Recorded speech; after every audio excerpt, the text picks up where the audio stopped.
Hello everyone, কেমন আছো সবাই? আশা করি তোমরা ভালো আছো। এই ভিডিওতে আমরা জানবো হচ্ছে মাইটোসিস এবং মায়োসিসের গুরুত্ব সম্পর্কে। দেখো, মাইটোসিসের গুরুত্ব সম্পর্কে যদি বলতে যাই, তাহলে মাইটোসিসের গুরুত্বর মধ্যে প্রথমেই রয়েছে সে দেহ গঠনে এবং দৈহিক বৃদ্ধিতে সাহায্য করে।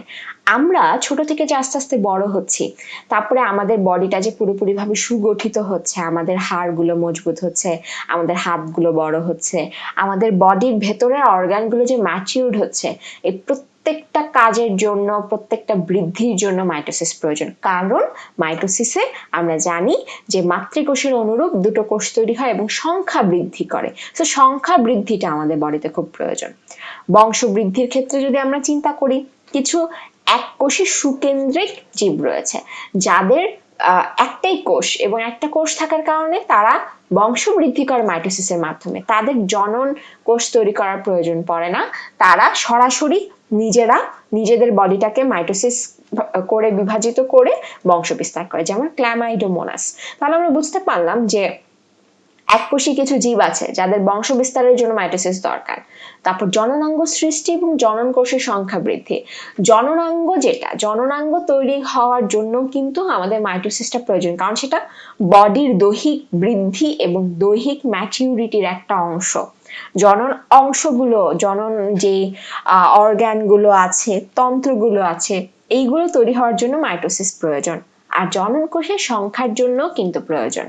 মনে করো যেই কোষগুলো রয়েছে সেই কোষগুলোর সংখ্যা আমি বাড়াতে চাই, সো তখন কিন্তু বডি কি করবে, তখন মাইটোসিসের মাধ্যমে সংখ্যা বাড়ানো শুরু করবে, ফলে বংশ বৃদ্ধির ক্ষেত্রে কিন্তু হেল্প করছে। ঠিক আছে, এরপর দেখো, বলা আছে নির্দিষ্ট আকার আয়তন রক্ষা। এই বিভাজনটা হওয়ার কারণে কি হচ্ছে, কোষগুলোর যে স্বাভাবিক আকার আকৃতি আয়তন রক্ষা পাচ্ছে।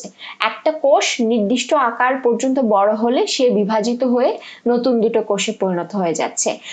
যদি এই সিস্টেমটা না থাকতো তাহলে হয়তো কোষটা ধীরে ধীরে অনেক বড় হয়ে যেত, যেটা হয়তো আমাদের স্বাভাবিক অবস্থা বজায় রাখতো না, স্বাভাবিক গুণাগুণ বজায় রাখতো না। তারপরে দেখো, নিউক্লিয়াস ও সাইটোপ্লাজমের ভারসাম্য রক্ষা। সাইটোপ্লাজমে যে সকল ক্ষুদ্রান্ত্র রয়েছে, যেই অঙ্গাণুগুলো রয়েছে, ক্ষুদ্র অঙ্গাণুগুলো, এই যে অঙ্গাণুগুলো রয়েছে, এই অঙ্গাণুগুলোর তারপর রাসায়নিক যে সকল উপাদান রয়েছে, এই উপাদানগুলোর অতিরিক্ত যাতে হয়ে না যায়। যখন কোষ বিভাজন হয় তখন এগুলো সেপারেট হয়ে দুটো কোষের ভিতরে চলে যাচ্ছে, ফলে তাদের মধ্যে একটা ভারসাম্য বজায় থাকছে। এবং যে সকল এনজাইমগুলো তারা তৈরি করছে, রাসায়নিক উপাদান, অ্যামিনো অ্যাসিড তৈরি করছে, সব কিছুকে সে ব্যবহার করছে, এগুলো যে জমা থাকছে না, এগুলো ইউজ হচ্ছে। তো মাইটোসিস প্রক্রিয়ায় কোষ বিভাজনের কারণে প্রতিটি কোষে নিউক্লিয়াস ও সাইটোপ্লাজমের মধ্যেকার পরিমাণগত এবং নিয়ন্ত্রণগত ভারসাম্য রক্ষা হচ্ছে। একটা নিউক্লিয়াস পুরো কোষটার কতটুকু কন্ট্রোল করতে পারে তারও একটা ক্যাপাসিটি আছে। সো যখন কোষটা বিভাজিত হয়ে যায় তখন সে সুন্দরভাবে জিনিসগুলোকে আরো কন্ট্রোল করতে পারে, তার নিয়ন্ত্রণের বাহিরে কোনো কিছু চলে যায় না। ক্রোমোজোমের সমতা রক্ষা, এটা খুবই ইম্পর্টেন্ট একটা পয়েন্ট, এটা এমসিকিউ এর জন্য তোমাদের মনে রাখতে হবে। মাইটোসিস কোষ বিভাজনের ক্ষেত্রে আমরা দেখতে পাই যে সব কোষে সমসংখ্যক ও সমগুণ সম্পন্ন ক্রোমোজোম থাকে। এই কথাটা আমি বারবার বলেছি যে মাতৃকোষে যেই পরিমাণ ক্রোমোজোম, অপত্য কোষে সেম পরিমাণ ক্রোমোজোম, এবং তাদের মধ্যে কোনো প্রকারের ভ্যারিয়েশন থাকবে না, কোনো মিক্স থাকবে না। মাতৃকোষে যেমন দেখতে এখানেও সেম রকম দেখতে থাকবে, সেম কোড থাকবে, সেম জিনিস থাকবে। তার মানে হচ্ছে সমগুণ সম্পন্ন, তার মানে পুরো দেখতে অবিকল মাতৃকোষের মতো ডটার সেলগুলো তৈরি হয়ে থাকে। ক্ষতস্থান পূরণ, এটা ইম্পর্টেন্ট। কোনো একটা জায়গায় আমাদের কেটে গেলে কি হয়, সেখানে ক্ষতস্থানটা আস্তে আস্তে পূরণ হয়ে যায়, এবং সেটা পূরণ হয় হচ্ছে মাইটোসিস কোষ বিভাজনের মাধ্যমে। এখন আসি মায়োসিস বা মিওসিসে। মিওসিস জিনিসটা কি, এখানে নিউক্লিয়াস দুইবার বিভাজিত হয় এবং নিউক্লিয়াসের ক্রোমোজোম সংখ্যা অর্ধেক হয়ে যায়। আর মাতৃকোষ থেকে 4টা অপত্য কোষ পাওয়া যায়, অপত্য কোষে ক্রোমোজোম সংখ্যা অর্ধেক। অপর নাম হচ্ছে হ্রাসমূলক বিভাজন, যেহেতু কমে যেতে থাকে এই জন্য তার অপর নাম হচ্ছে হ্রাসমূলক বিভাজন। এবং জীবের মাতৃজনন কোষে এটা ঘটে, এবং সে কি তৈরি করে, সে তৈরি করে হচ্ছে জনন কোষ।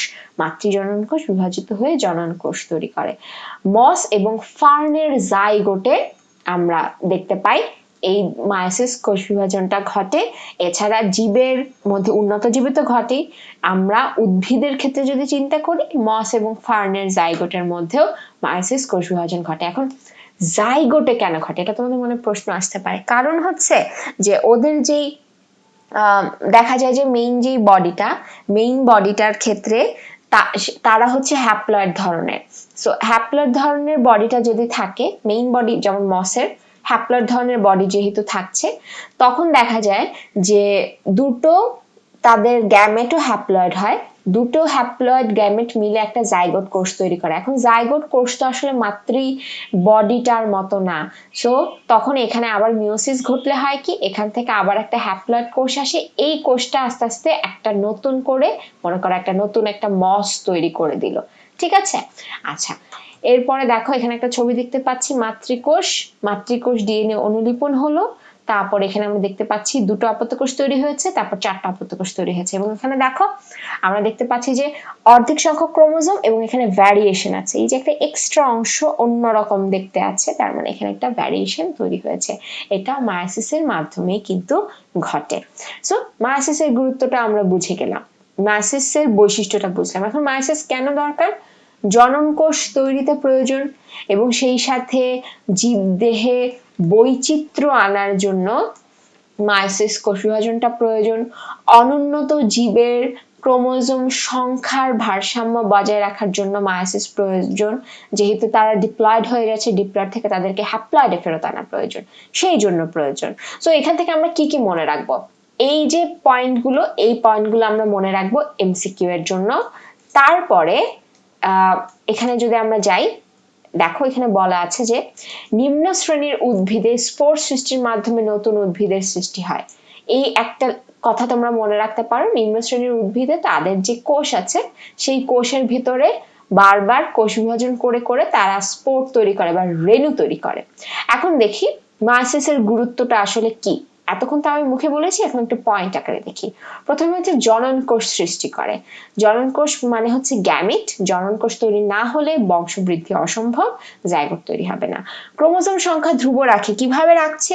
নিজে অর্ধেক হয়ে যাচ্ছে, এবং হ্যাপ্লয়েড উদ্ভিদের জাইগোটে এবং ডিপ্লয়েড উদ্ভিদের জনন মাতৃকোষে মিওসিস না ঘটলে সন্তান সন্ততির ক্রোমোজোম সংখ্যা সেম থাকতো না, দ্বিগুণ, 4 গুণ, 8 গুণ হয়ে যেত। যেমন আমি আগে বলেছি ডিপ্লয়েড কোষ যুক্ত হলে 4n হয়ে যায়, কিন্তু আমি যদি হ্যাপ্লয়েড কোষ যুক্ত করি তাহলে ডিপ্লয়েড তার বাবা মায়ের মতো ডিপ্লয়েড অবস্থায় সে থাকে।